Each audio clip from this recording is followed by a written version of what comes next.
ঈদুল আজহা উপলক্ষে কক্সবাজারে পর্যটকদের উপচে পড়া ভিড় লক্ষ্য করা যাচ্ছে। শহরের ৫ শতাধিক হোটেল, মোটেল, গেস্ট হাউস ও কটেজের অধিকাংশ কক্ষ বুকিং হয়ে গেছে। হোটেল মোটেল মালিকদের সঙ্গে কথা বলে জানা গেছে, ঈদের দ্বিতীয় দিন থেকে হোটেলগুলোর ৫০ থেকে ৬০% কক্ষ অগ্রিম বুকিং হয়েছে।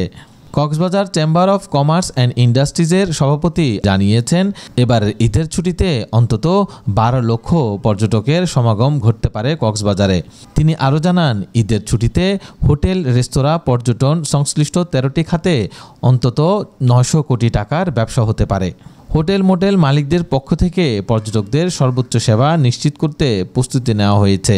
কক্ষ ভাড়ার তালিকা টাঙানো, অনলাইন বুকিং সুবিধা এবং পর্যটকদের হয়রানি রোধে ভ্রাম্যমাণ আদালতের কার্যক্রম চালু রাখা হয়েছে।